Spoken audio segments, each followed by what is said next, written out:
You are standing in the shadow of the city wall, the stone rough and cooling against your back as the desert sun finally begins to dip below the horizon. The air is thick, not with the freshness of evening, but with the heavy, acrid scent of smoke and the metallic tang of dried iron. You hear the rhythmic thud of heavy timber against the gates, a sound that has been the heartbeat of your existence for weeks, but now the rhythm has broken. There is a silence that falls over the courtyard, a silence far more terrifying than the clamor of the siege engines. You are surrounded by others, shoulder to shoulder, yet you have never felt more singular, more isolated in your own skin. The date is July 4th, 1187. The location is the scorched plateau of Hattin, or perhaps decades later within the crumbling defenses of Acre. It makes little difference now. You watch as the light fades, knowing that when the sun rises again, the world you understood, the hierarchy of your family, the protection of your name, the sanctity of your home, will have evaporated. You hear footsteps approaching, not the chaotic scrabble of defense, but the disciplined, heavy tread of absolute victory. The doors do not burst open. They are unbarred from the outside with a slow, deliberate creak. You hold your breath, waiting for a sword, for a sudden end to the fear. But the steel remains sheathed. Instead, you see a hand extend, not to offer aid, but to claim ownership. You are no longer a citizen, a mother, or a daughter. In the eyes of the men walking through that gate, you have become currency. What followed would shape their lives in ways few outside the palace ever understood. We often view the Crusades through the lens of the battlefield, the clash of armor, the religious fervor, the tactical maneuvers of kings and sultans. We envision the violence as a sudden chaotic storm that breaks and then recedes. But for the women captured in the aftermath of these monumental collisions, the violence did not end when the dust settled. It merely changed shape. It transformed from the physical brutality of war into the cold, calculated machinery of administration. This was not random cruelty. It was policy. The empires that clashed in the Holy Land, whether the Latin kingdom of Jerusalem or the Ayyubid and Mamluk dynasties, were sophisticated states run by bureaucracies that viewed human beings as distinct categories of assets. When a city fell, the chaos of the sack was often brief, quickly replaced by the order of the ledger. Scribes followed the soldiers. Men with ink-stained fingers and parchment scrolls walked among the huddled survivors, not to offer comfort, but to take inventory. The capture of women was not an accidental byproduct of war. It was a central pillar of the economics of conquest. We must understand that in the medieval mindset, high-ranking women represented immense political capital, while common women represented labor and domestic utility. The systematic processing of these captives was efficient, intentional, and terrifyingly normalized. There were rules of engagement that governed this displacement. Agreements were signed in tents miles away from the weeping crowds, determining who would be ransomed, who would be traded, and who would simply vanish into the households of the victors. This was a bureaucracy of displacement. Names were recorded, lineage was assessed, and values were assigned based on age, status, and utility. The horror of this experience lay not just in the loss of freedom, but in the sudden, jarring reduction of a complex human life to a line item in a conqueror's account book. It was a dehumanization so complete that it required no chains, only the stroke of a pen. To truly comprehend the scale of this organized disappearance, we must look beyond the standard military chronicles. We must delve into the forgotten footnotes and the merchant records, the kind of evidence meticulously examined by dark inquest history, exposing the truths the court chroniclers chose to ignore. The systems established during these centuries created a pipeline where women were moved from the wreckage of sieges to the quiet, hidden corners of distant cities, Damascus, Cairo, Baghdad, where their identities were slowly, methodically stripped away. This transition was designed to be irreversible. The system relied on the psychological dismantling of the captive. Once the initial shock of capture had passed, the women entered a phase of harsh conditioning.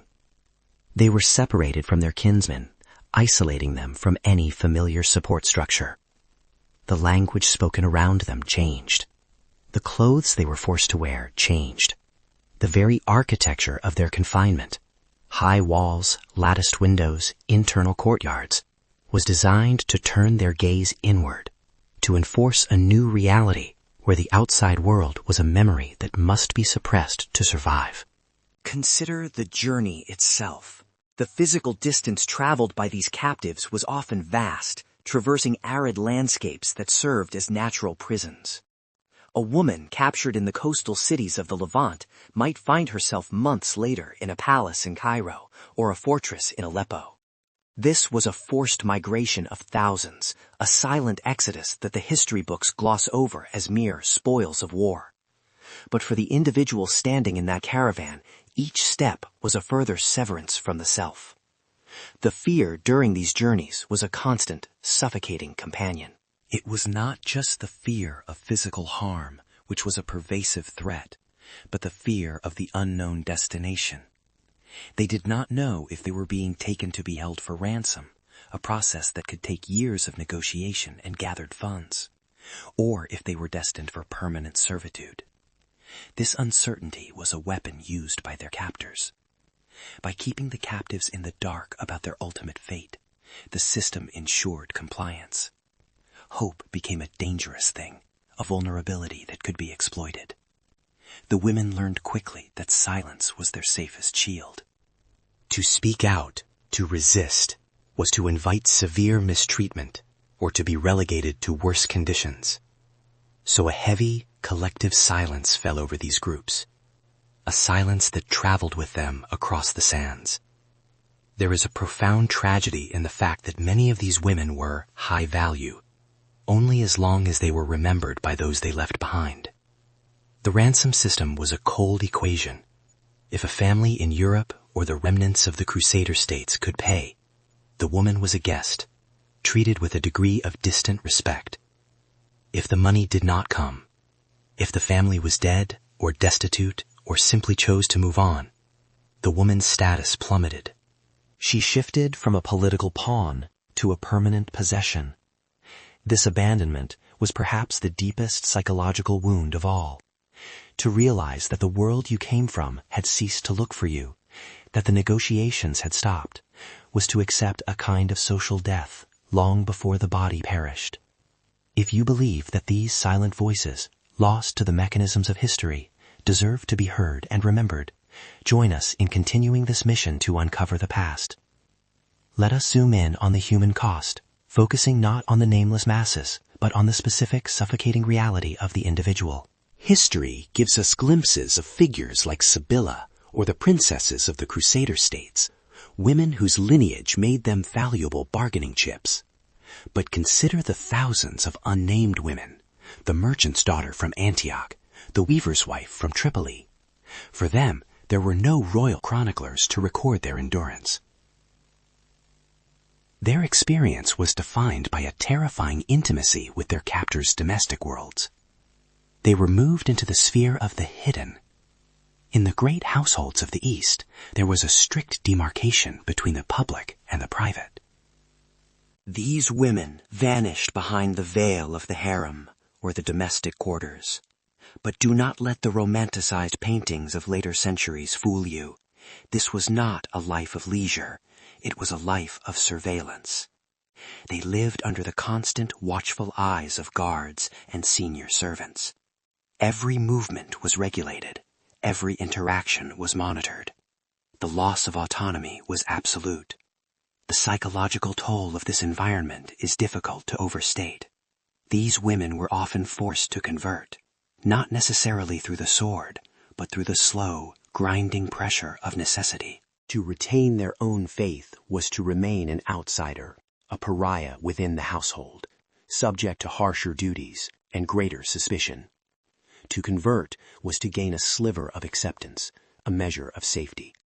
It was an impossible choice. Betray your soul to save your body, or preserve your identity and endure a life of relentless marginalization. Many chose survival. They learned the prayers of their captors. They adopted new names. They slowly let the women they used to be fade into the recesses of their minds, visited only in dreams or in the deepest quiet of the night. The silence of the archives regarding their daily lives is deafening.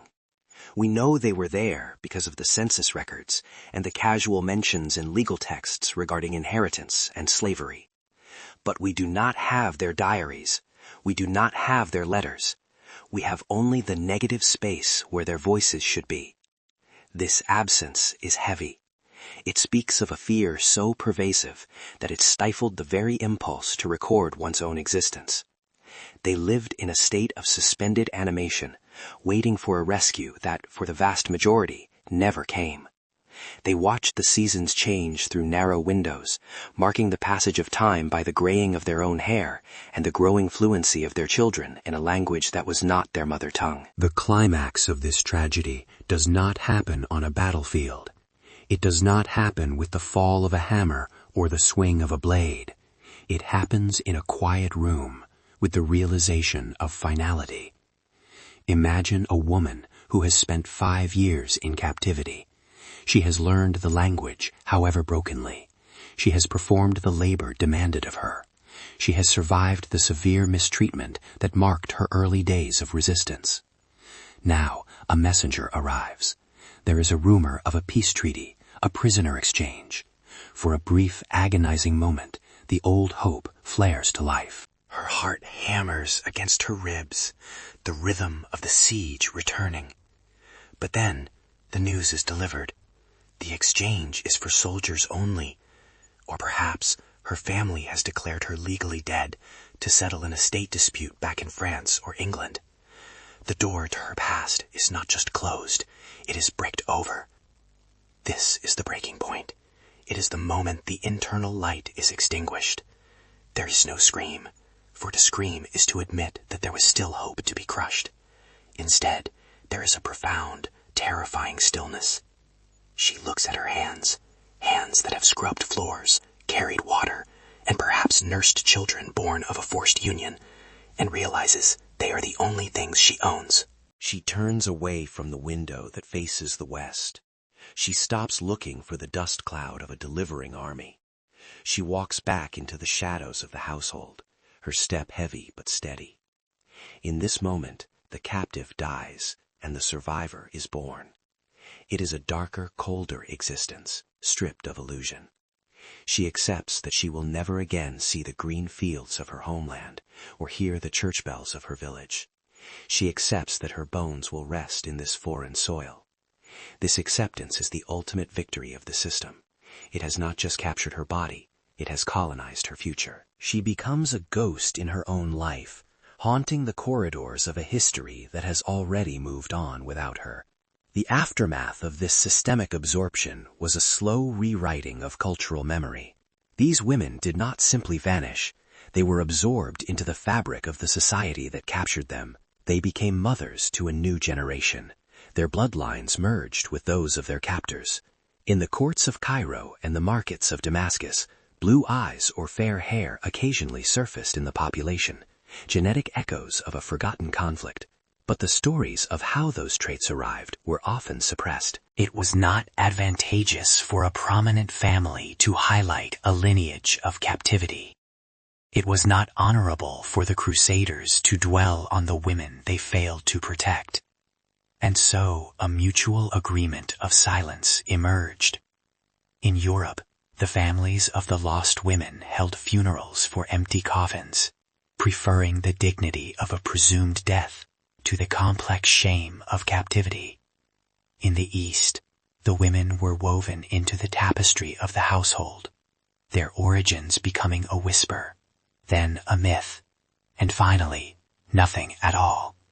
History records the battles, the treaties, and the kings. It records the shifting borders and the trade of spices, but it erases the slow, agonizing assimilation of thousands of women who were the collateral damage of these holy wars. Their story survived not in books, but in the unrecorded resilience of the human spirit. It survived in the lullabies they might have hummed to children who did not understand the words. It survived in the private moments of grief that went unwitnessed by the scribes. The impact on the societies they left and the societies they entered was profound, yet invisible. They were the mortar in the walls of a new world, unseen, but holding the weight of the structure. The hidden fate was not just that they were captured, it was that they were forced to participate in the erasure of their own history. They were compelled to build the very world that had destroyed their old one. We look back now and see only the broad strokes of history, but we must remember that every statistic was a woman with a name, a memory, and a voice that was systematically silenced by the machinery of war. They are the ghosts in the genetic code of nations, the silent observers whose endurance was their only rebellion. If you believe that their memory deserves to be more than a footnote in the ledgers of conquest, subscribe to this channel to help us keep the candle burning for those left in the dark.